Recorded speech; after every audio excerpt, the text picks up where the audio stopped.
Alright, this is Mr. Charles from makeITsimpleTT. Welcome to another theory video. This theory video is on Cape Computer Science Unit 1. I hope you learned something to understand exactly what a flip-flop is doing. Alright, so a flip-flop is an electronic circuit. It has two stable states and it's capable of serving one bit. A bit is a 1 or a 0 of memory. So a flip-flop is literally 1 or 0, right? So there are different types of flip-flops. There's a JK flip-flop, there's a D flip-flop, there's a RS flip-flop. But remember, all of them, the goal of a flip-flop is to store one bit of memory. So when you get this flip-flop, all you really need to care about is how does it store that one bit of information. So Q is like the normal output and the Q prime is the opposite of whatever the Q has. So if you're using an RS flip-flop, it stands for set, reset. No, RS, reset, set. Right, so the RS flip-flop. When you send a 1 on the reset, it's going to change the value of Q, which is the output, to 0. When you send a 1 on the set, it's going to change the value of Q to 1. When you send a 1 to both of them, it's an invalid condition, so this doesn't even apply. So the whole goal is, if you want this to be 1, set it. If you want this to be 0, reset it.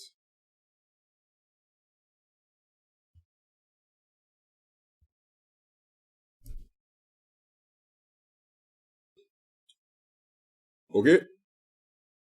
And, right, so that's a RS. If you have a SR now, SR, instead of using the, and the OR gate, SR use the AND gate. So this one is a set reset. And SR now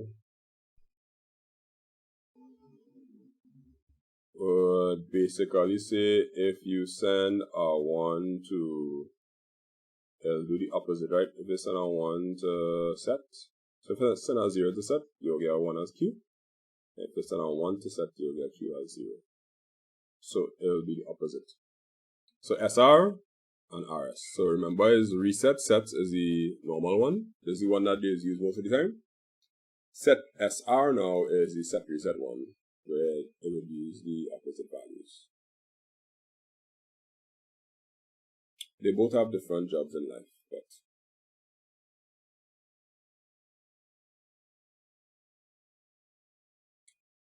so everybody cool with that? RS, reset set, that's the standard one. When you send a 1 on set, it will set it. But SR, which is the opposite, because it uses AND gates, will just do the opposite of what the RS does. I could see that as a multiple choice question. Maybe. Possibly. Kinda. Alright, any question before I move on to the next flip-flop? Moving on to the next one now. Before we get there, we have to understand something called a clock signal. A clock signal is a series of ones or zeros that come into a circuit, right? So a clock signal would be like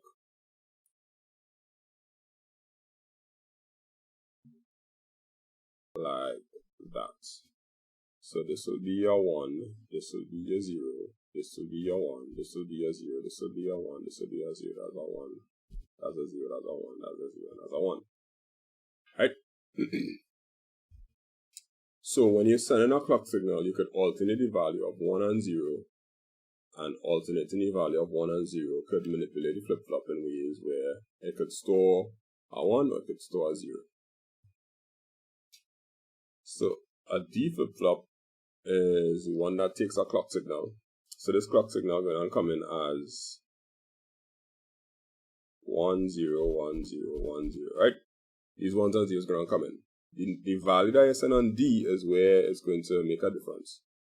So when the clock signal is 0, if you send a 0 on D, then Q and Q prime will stay the same. If you send a 0 on the clock signal and you send a 1, that means Q and Q prime are going to stay the same. So you realize once the clock signal is on 0, nothing changes. When the clock signal is 1, however, and you send a 0, the Q is going to be 0. So basically, the state of the Q is going to be based on the value of D that you send, only when you have a 1. So just remember D flip-flop, you must have a 1, and then whatever value you have for D, that's what's going to be reflected on the output, which is Q. Q is the output.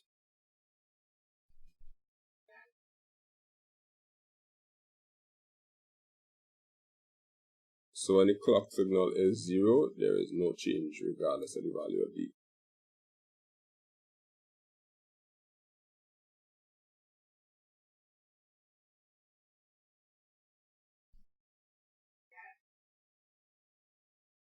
The truth diagram fits. The diagram fits. I've never seen them ask this in a question, so I doubt. But I just put it there just in case, you have any overachievers I want to do it. Right. Next and last one is a JK flip-flop. A JK flip-flop, the goal is you send the clock in. Once the clock is a 1, P stands for 1, right? Pulse stands for 1. And you leave the G and the K 0, you get no change. But if you send a 1 on the K, you'll get a Q will be 0. If you send a 1 on the J, it'll be 1. And when you send 1, 1, it will toggle. Toggle means flip. So, which one? If this had a 1 and I had a 0, this will change to the 0 and that will change to the 1. So, toggling is important, like when you have to do binary work. I mean, when you have to do 2's complement, in 2's complement, you would store all the information in a JK flip-flop, and then you just toggle all of them, toggle the ones I need to flip now. So, the whole point of flip-flops is not to know all the diagrams in and out. The whole point of the flip-flop in CAPE is to understand that you could have multiple flip-flops stacked next to each other. One output here is Q. Next output will be Q, not Q.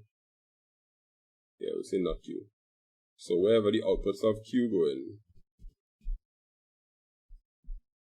you can get the value of 1, 0, 1, 0.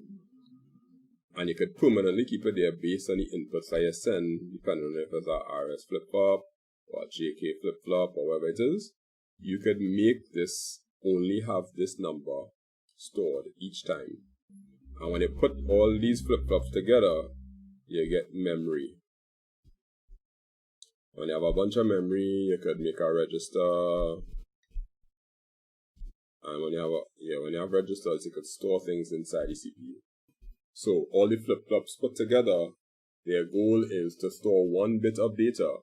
But when you put them together, you could create a counter that'll be able to keep a number for you. So the number will be like a counter, it could be a state, it could be a character, or it could just be some sort of memory, right? So the whole goal of flip-flops is to understand that there are 3 types. Each type has different abilities. Like the RS, very straightforward, is 1 or 0, and it will hold the 1 or the 0 every time. But the others, with the clock signal, depending on the clock signal that you get, which is a CPU works on a clock cycle, clock, it will be like processing over and over and over and over. Right? Based on the clock cycle that you get, you can determine what you're going to store in each location. And that's a flip-flop.